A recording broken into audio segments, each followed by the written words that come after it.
La radio des Français dans le monde présente Montréal, Amsterdam, Vienne, Miami, Dakar, Rio de Janeiro. Vous écoutez Vivre à Washington, Rome.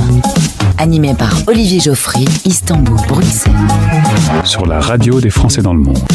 Bonjour et bienvenue sur la radio des Français dans le monde, une radio unique qui vous accompagne 24h/24, qui vous guide, qui vous aide dans votre expatriation, où que vous soyez, qu'elle soit actuelle ou à l'état de projet. Alors, plein d'infos sur notre site françaisdanslemonde.fr bien sûr, mais aussi dans l'émission, pendant presque une heure, avec une nouvelle destination cette semaine, nous partons vivre à Genève. Au sommaire aujourd'hui, le résumé de ce qu'il faut savoir sur Genève dans les infos d'Artus, l'artiste du coin et une chanteuse de 20 ans à découvrir absolument. Gauthier a interviewé la responsable de Genève Accueil récemment, qui est affiliée à la FIAF, la Fédération Internationale des Accueils Français et Francophones à l'étranger. On va réécouter ça en replay tout à l'heure, parce que là aussi il y a plein d'infos à l'intérieur. Il y aura aussi une surprise plus tard, en fin d'émission. Et puis, comme d'hab, notre guide perso que nous allons découvrir tout de suite, c'est Halima Delimi cette semaine. Vous vivez dans une ville que vous aimez ? Témoignez dans cette émission. Contactez-nous via la page Contact sur le site françaisdanslemonde.fr. Bonjour Halima. Bonjour. Merci beaucoup d'être parmi nous pour nous guider dans Genève, tout au long de cette émission Vivre à Genève. Mais bon, on aimerait bien te connaître un peu plus avant de commencer la balade. Tu nous parles de ton parcours en quelques mots ? Alors, je suis Halima Delimi, parisienne de naissance et genevoise d'adoption. Après avoir effectué mes études ici, au lycée puis en école d'art, j'ai travaillé à l'étranger, notamment au Japon pendant 17 ans. Et je suis revenue à Genève il y a bientôt 2 ans et demi. Et je suis architecte d'intérieur de formation. Et j'ai créé une entreprise ici dans le développement durable. Et on importe des produits zéro déchet en provenance du Japon. Alors je suis également très engagée auprès de maintes associations, la Fondation Daniel Mitterrand, mais aussi en politique, ici et en France. D'accord, très bien. Et ensemble, on va aborder plusieurs aspects de Genève, le tourisme, l'emploi, la culture, et puis aussi l'ouverture d'un lieu unique en Europe qui s'appelle la Collective. Merci Halima, à tout de suite et bienvenue à Genève. De Londres à Sydney, de Stockholm à Dakar. Bienvenue sur la radio des Français dans le monde. Les infos d'Artus. Vivre à... Les infos d'Artus, avec ce qu'il faut savoir sur Genève en 3 minutes. Salut Artus. Salut Olivier. Alors, cadre de vie, nature, emploi, sécurité, pouvoir d'achat, il y a plein de raisons de s'expatrier en Suisse, et plus précisément dans la deuxième ville la plus peuplée du pays, Genève. Pour de nombreux Français, c'est un petit paradis situé sur les rives du lac Léman, bordé des montagnes du Jura et des Alpes. La cité de Calvin offre un cadre de vie exceptionnel, et surtout de nombreuses opportunités professionnelles. Et c'est pour ces raisons que 35 000 Français ont décidé de s'y expatrier, Olivier. Et comment ça se passe justement pour tous ces Français ? Il suffit de traverser la frontière pour que l'expatriation commence ? Eh ben non, malheureusement, ce n'est pas si simple. Une simple carte d'identité est nécessaire pour se rendre chez nos voisins helvétiques, mais côté administration, les Suisses sont très pointilleux et ça peut même sembler assez compliqué de s'expatrier là-bas. C'est-à-dire ? Pour s'installer durablement en Suisse, il est nécessaire d'avoir un titre de séjour et un permis de travail. Sur le papier, ça peut paraître simple de se procurer ces 2 sésames, mais en réalité, c'est assez compliqué. Les Suisses checkent notamment vos ressources financières et les démarches sont réputées pour être assez longues. S'expatrier en Suisse peut être une expérience très enrichissante, mais elle nécessite une bonne préparation. Pas de panique, comme chaque semaine, on est là pour vous aider à faire le grand saut, en vous conseillant et en vous donnant quelques petits tips.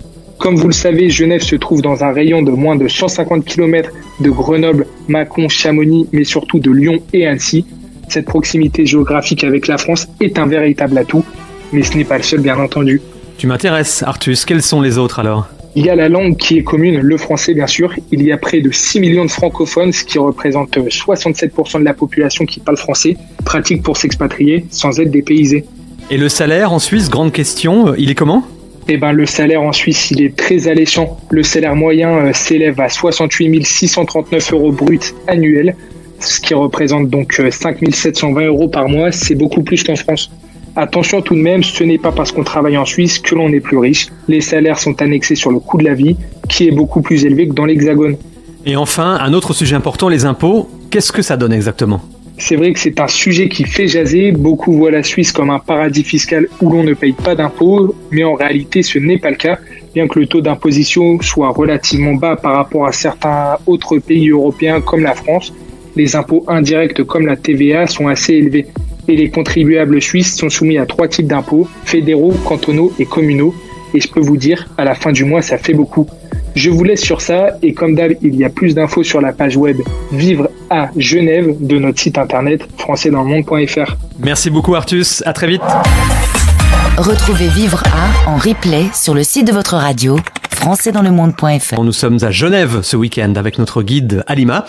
Halima, on va faire les touristes d'ailleurs maintenant avec quelques essentiels, quelques coups de cœur et pourquoi pas quelques bonnes adresses aussi. Oui, en effet. Alors, je crois que quand on arrive à Genève, c'est très bien d'aller visiter le MAH, qui est donc le musée d'art et d'histoire. C'est un peu une institution ici qui retrace non seulement l'histoire de la ville, mais on y trouve déjà le lieu en lui-même est magnifique. C'est sur les hauteurs en vieille ville. On y trouve un peu, une collection assez exceptionnelle d'une part, mais il y a aussi un club de lecture qui est très sympa. Je crois que c'est un incontournable. Il y a également le quartier des Bains avec toutes ses galeries.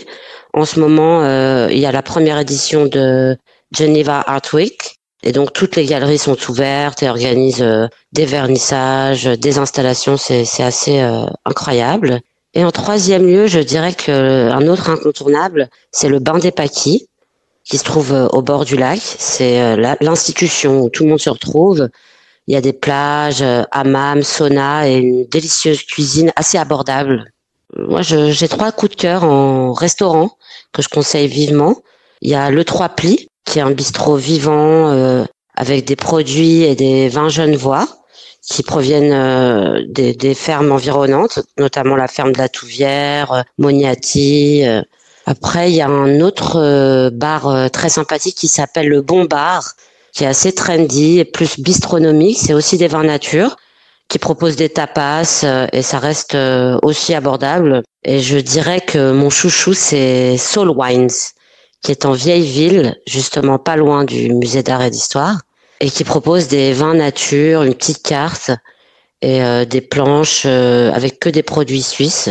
Alors pourquoi c'est ton chouchou ? C'est un couple qui a monté ça il y a 2 ans. Ouais. Leur travail est assez exceptionnel. Ils sont très passionnés et aiment faire découvrir le terroir genevois et suisse et d'une façon assez simple. Et bien sûr, vu que c'est en vieille ville, c'est un petit peu... c'est un endroit vraiment à vivre. La vieille ville est très différente du reste. C'est très historique à Genève. Oui, la vieille ville est sur les hauteurs. Il y a des remparts. C'est un peu la cité Calvin. Mmh. C'est quand même les fondements de cette ville. Alors au niveau des lieux et surtout les lieux extérieurs que tu as cités, c'est possible d'en profiter autant l'hiver que l'été. Est-ce que l'hiver est un petit peu dur à Genève par exemple ou on a moyen quand même de profiter de la ville toute l'année ? Je pense qu'on peut vraiment profiter de la ville toute l'année. D'ailleurs, au Bain des Paquis, les gens se baignent toute l'année. Waouh. Ouais. On s'habitue en fait. Et puis quand on va du hammam au sauna, on arrive quand même à s'adapter. Et puis il y a toujours les fondus pour nous réchauffer. En tout cas, on a pas mal de bonnes idées. Halima, tu ne bouges surtout pas. On te retrouve dans quelques minutes pour aborder d'autres aspects de Genève, l'emploi, la culture et d'autres choses encore. Mais d'abord, on va écouter une artiste locale. Découvrez les accueils de la FIAF sur la radio des Français dans le monde. La radio des Français dans le monde. Le podcast. Je vais vous parler d'un endroit en Europe qui n'est pas dans l'Union européenne, avec un grand lac, le fameux lac Léman et ce beau jet d'eau qui monte très haut dans le ciel. Et oui, nous voilà à Genève. Zoom sur cette ville, sur les Français qui s'y trouvent, avec Muriel, qui est mon invitée de Genève Accueil. C'est la présidente. Muriel, bonjour. Bonjour. Merci d'être avec nous pour cette interview. Toi, tu es française d'origine Champagne-Ardenne. Quelle belle région. Je dis le nom de cette région parce qu'évidemment, les Français qui sont au bout du monde pensent à leur boisson favorite. Ça te manque un peu, la région Champagne ? J'y retourne de temps en temps. Je me doute. Et tu reviens avec quelques bouteilles. Tu as ensuite vécu à Paris et tout se passait très bien lorsque ton mari a eu une occasion de partir pour le travail à Genève. T'étais partante à fond, t'as un peu hésité? Non, j'étais partante à fond, parce que d'abord, j'attendais une expatriation depuis très longtemps. J'étais assez déçue de ne rien voir arriver. Et puis, quand mon mari m'a dit Genève, il était un petit peu presque désolé, en me disant « Oui, c'est Genève, c'est une petite ville. » Et moi, j'étais ravie, parce que c'était la montagne, l'eau avec le lac. C'était toutes les saisons, parce que je trouve qu'elles avaient toutes les saisons du charme. Et en fait, j'ai pas été déçue. Donc, je suis arrivée au mois de novembre. Eh bien, je me suis tout de suite inscrite. J'ai eu la chance parce que je connaissais les accueils. Donc, je me suis tout de suite inscrite à Genève Accueil. Et en janvier, j'ai commencé par des balades en raquettes dans la montagne, côté Jura, côté Alpes. Et j'ai trouvé ça tellement dépaysant et tellement sympa. Non, ça, c'était vraiment, pour moi, une bonne nouvelle. Alors, pour d'autres aussi, ils vont faire du ski. On apprend le skating. Moi, je connaissais pas. Je me suis mise au skating. Donc, ce skating, c'est Martin Fourcade. Hein, c'est voilà la glisse particulière du ski de fond. Et puis, voilà. Alors, à Genève Accueil, on propose des activités sportives, entre autres. Alors, on parlait de ce jet d'eau. Pour information, c'est pas une décoration dans la ville. C'est l'eau qui provient des montagnes, qui est évacuée et donc projetée, et qui s'arrête d'ailleurs quand le sens du vent va dans le sens de la ville pour éviter de noyer la route. Très important, et il s'arrête aussi quand il fait froid, quand il gèle. Oui, pour éviter de se prendre des bouts de glace en pleine tête quand on se promène. Tu sais que tu vas rentrer en France. Je ne savais pas. Le débat de la retraite a été un grand débat animé en 2022 en France. Là, la retraite en Suisse, c'est 65 ans et c'est obligatoire. C'est-à-dire qu'on continue pas de travailler si on veut. Alors, quand on est salarié. Oui. Quand on est à son compte, on peut travailler, on continue. Il y a des gens qui continuent très très longtemps. Mais quand on est salarié, 65 ans, c'est la retraite. C'est la retraite. Et là, tu sais que vous allez revenir en France après. A priori, oui. T'es pas très loin, tu pourras retourner voir ton jet d'eau quand tu voudras. Exactement. Tu fais partie de la FIAF, le réseau FIAF Genève Accueil. Quelques mots sur cette association qui accueille les Français expatriés et les francophones plus globalement. Vous êtes combien par exemple dans l'association ? Alors, l'association, il y a 10 000 membres. On est dans 90 pays et pas forcément que les capitales en Suisse. On a évidemment un accueil à Berne, mais aussi à Zurich et un autre à Lausanne. Et d'ailleurs, nous, on se retrouve une fois par an, les présidentes et enfin, on va dire les têtes d'association, on se retrouve dans une ville puis l'autre chaque année.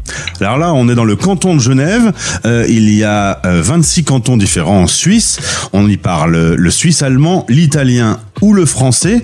En l'occurrence, le canton de Genève, on y parle le français. Et il y a 145 000 Français expatriés. C'est beaucoup. Ça fait de Genève la ville où il y a le plus de Français expatriés dans le monde. Exactement. Il y avait Londres qui était bien devant avec le Brexit, ça a diminué.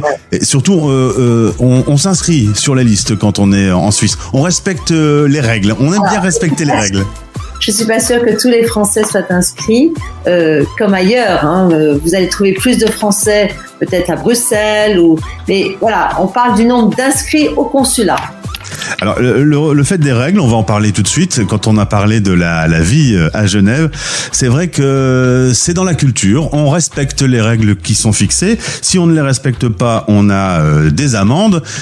Toute la vie se fonctionne comme ça. Il n'y a rien de surprenant en Suisse de respecter les règles. Il n'y a pas que ça, mais c'est important. C'est important. Moi, il y a quelques temps, j'étais avec une amie suisse et je voulais traverser. J'étais pourtant bien sur les passages piétons, il n'y avait pas de voiture. Je regardais à droite, à gauche. Et elle a dit, ah non, Muriel, non, on ne traverse pas. C'est drôle. Alors, voilà, j'ai respecté. Et tu m'expliquais d'ailleurs que souvent, au niveau politique, il y a des espèces de référendums. Souvent, on demande l'avis aux gens, on les documente sur la question posée.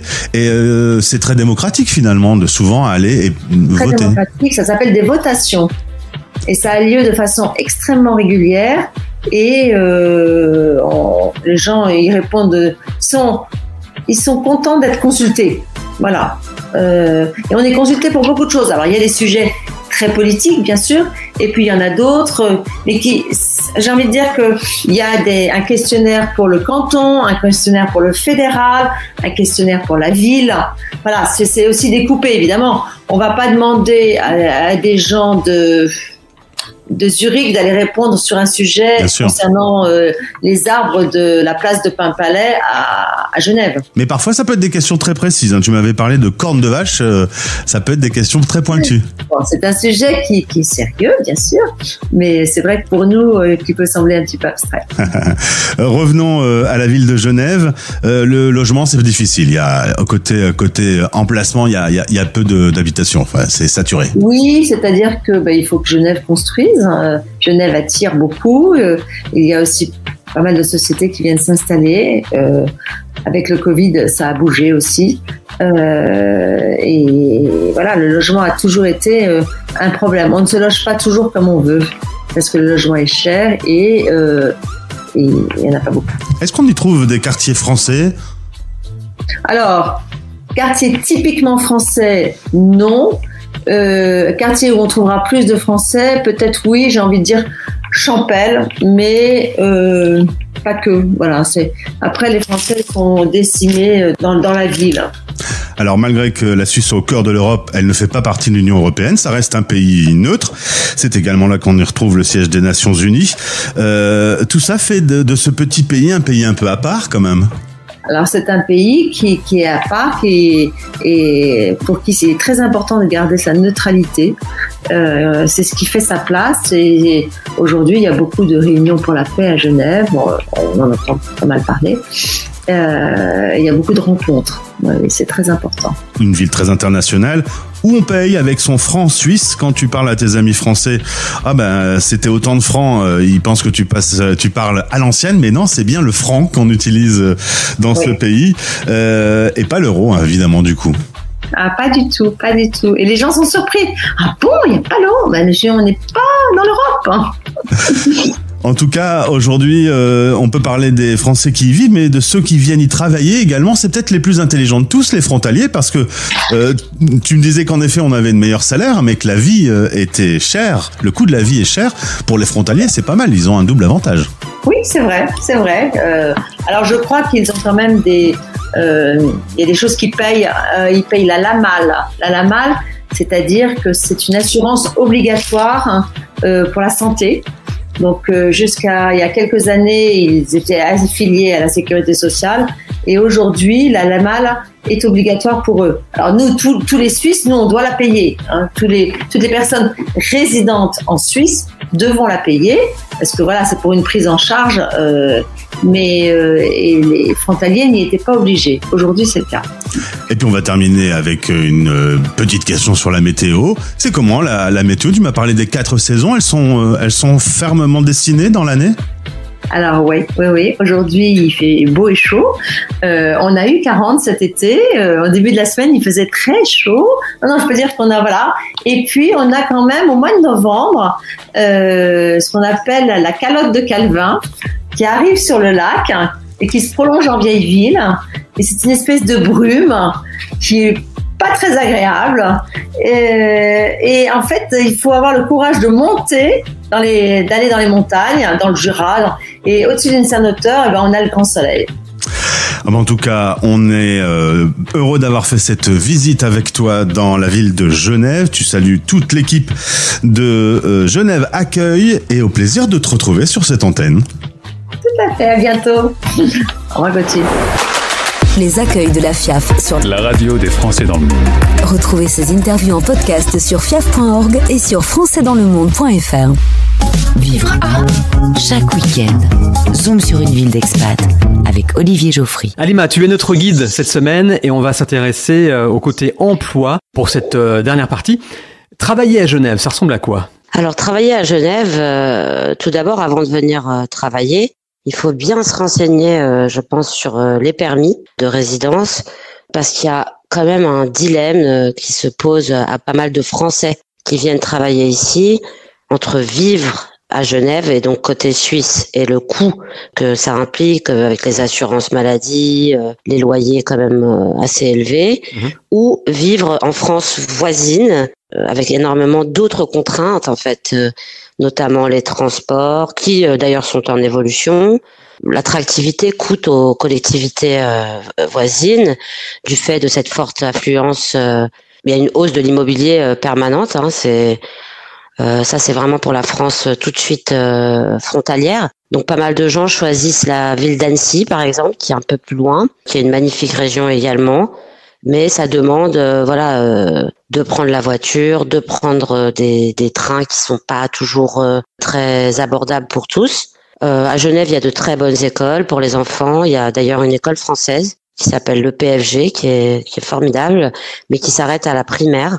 Je crois qu'il y a quand même 5 branches qui emploient le plus. Ici, on va dire que c'est l'enseignement, l'administration, la santé, le social. En deuxième lieu, le service aux personnes. Et puis, en troisième, on dit que c'est le commerce, en gros, et de proximité. Et en quatrième, il y a toutes les activités financières et assurances.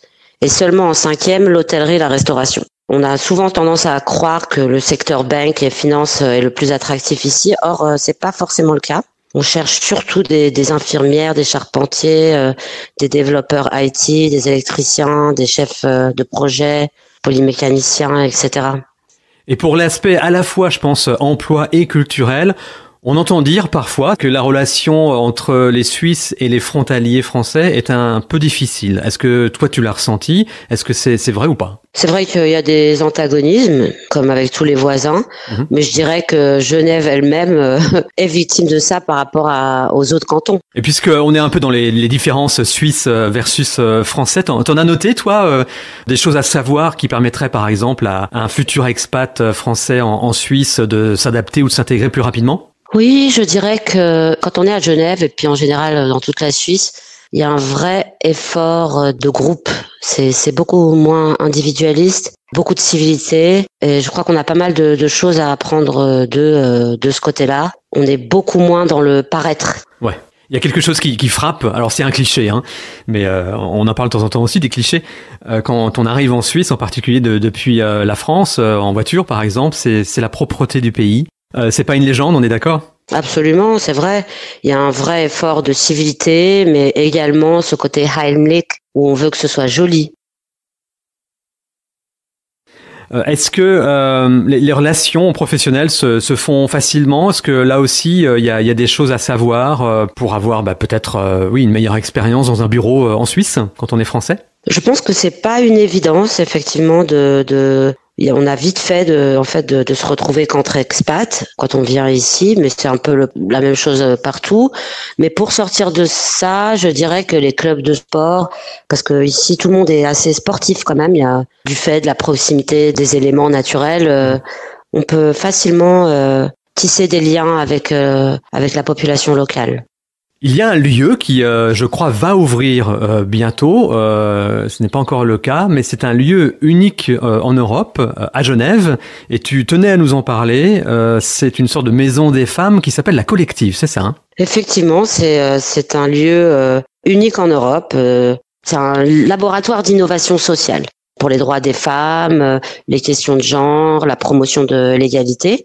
Il y aura là, en plein cœur de la ville, des logements pour les seniors ou les femmes qui se retrouvent dans des situations difficiles, que ce soit avec des enfants ou des logements un peu d'urgence mais décents. D'accord. Un café, une garderie, une bibliothèque, des prestations directes pour les femmes de tout âge, des espaces de coworking, des bureaux, un centre culturel. Et ce sera le siège un peu de toutes les associations féminines, féministes, qui viennent en aide directement aux personnes, comme je pense à SOS Viol ou toutes les autres. Et en ce moment, les locaux sont déjà investis et utilisés par les associations. À l'été 2024, il y aura des travaux et l'ouverture officielle au grand public aura lieu à l'été 2026. Tout ce qui a un lien avec le droit des femmes se retrouve groupé dans un seul endroit. C'est en ça que c'est unique en Europe, je crois. Absolument, absolument.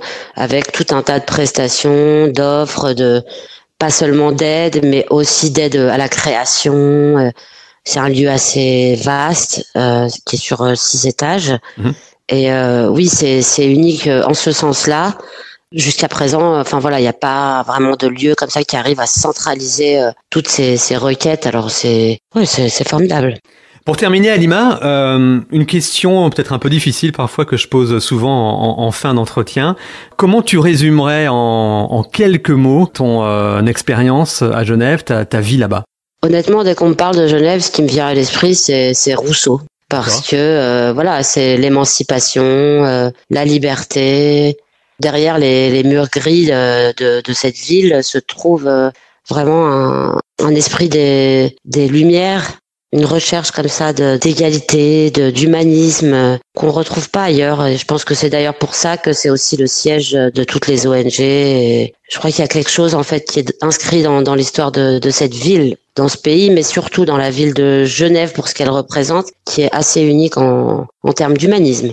C'est une très belle conclusion. Merci beaucoup, Halima, de nous avoir fait découvrir la ville de Genève un petit peu. On a une bien meilleure idée maintenant de cette ville, la vie sur place, le travail, la culture. Et on s'est bien baladé. Donc, merci beaucoup. Et puis, à bientôt peut-être. À bientôt. Merci à toi et à très vite. Vous écoutez Vivre Art, animé par Olivier Geoffry sur la radio des Français dans le monde. La radio des Français dans le monde. C'est une surprise.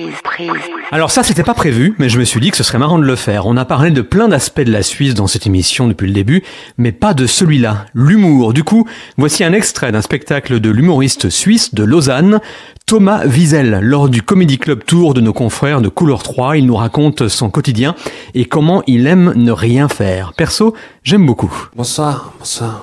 Je suis content d'être là avec vous. Je crois que je préférais pas être là. C'est rien contre vous, c'est rien contre Couleur 3, c'est juste que moi, j'aime bien mon job, mais je préfère rien faire. C'est vachement mieux. Moi, je crois que c'est mon activité préférée, rien faire. Franchement, je vous le conseille, c'est une activité pour tous les budgets, c'est éco-responsable, c'est renouvelable, c'est trop bien. Les gens sont surpris, ils me disent « Mais tu t'ennuies pas ?» Mais non, tu t'ennuies quand tu fais un truc que t'aimes pas. Moi, quand je fais rien, je fais ce que j'aime. Là, on me dit « Mais si t'aimes rien foutre, faut que tu déménages à Luçon. » Et non, moi, je peux pas habiter à un endroit où il y a rien à faire. Ça fonctionne pas comme ça. Moi, faut que j'habite dans un endroit où il y a plein de trucs à faire pour que je puisse pas les faire. Moi, il faut qu'on me donne plein d'opportunités que je puisse ne pas saisir. Pour moi, c'est ça, le bonheur. Je sais pas si vous me comprenez. Par exemple, une soirée où je sais que je vais être chez moi, c'est cool. Mais une soirée où je pense que je vais devoir aller faire quelque chose et j'arrive quand même à rester chez moi, ça, c'est incroyable. Dans mes veines, ce sentiment, vraiment. Des fois, pour m'approcher un peu de cette sensation, je vais sur Facebook, je vais dans les événements et je clique sur pas intéressé. J'adore. Bon, après, quand j'étais plus jeune, je sortais pas mal. Parfois même dans des boîtes comme celle-ci. Parfois même dans celle-ci. Quand j'arrivais pas à rentrer dans les autres. Je suis désolé. Ici, c'est rarement le plan A. Non, mais c'est vrai.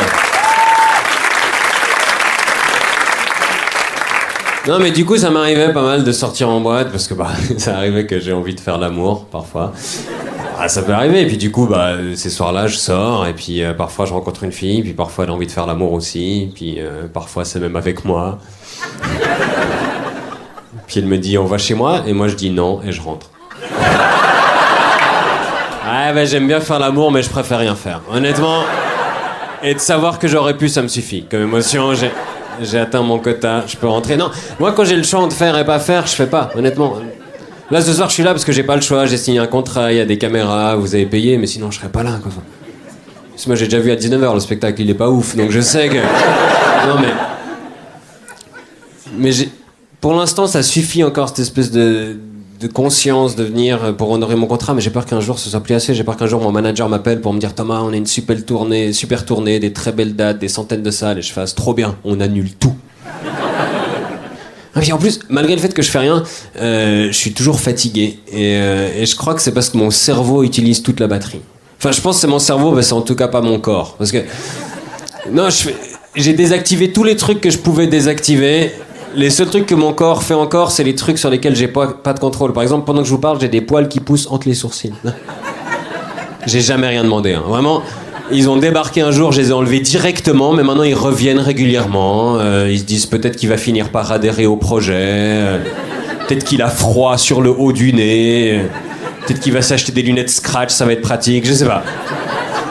J'ai appris aussi que toute notre vie, nos nez et nos oreilles, ils continuent de grandir, alors qu'à 13 ans, nos bites, terminé quoi. Vous écoutez Vivre à, animé par Olivier Geoffry, sur la radio des Français dans le monde. La radio des Français dans le monde. Français dans le monde. Le moment est venu de quitter la Suisse. Vivre à Genève se termine. Merci beaucoup d'avoir suivi l'émission. On a évoqué beaucoup de sujets. Perso, j'ai appris pas mal de choses sur cette ville de Genève. Je retiens entre autres le mot-clé mentionné par notre guide Alima tout à l'heure, humanisme. Genève est une ville à taille humaine dans tous les sens du terme, où le respect de l'autre, la vie en communauté et le joli cohabitent harmonieusement. Un choix évident pour beaucoup de Français. Trop près pour d'autres, à vous de voir. Mais au moins, là maintenant, vous avez toutes les cartes en main pour choisir. Passez une belle semaine et rendez-vous le week-end prochain pour visiter une autre ville. Et dès maintenant, pour encore plus d'infos sur notre site web françaisdanslemonde.fr, le rendez-vous de tous les expats. Page Vivre à. À très vite. Bye bye. Retrouvez Vivre à en replay sur le site de votre radio. françaisdanslemonde.fr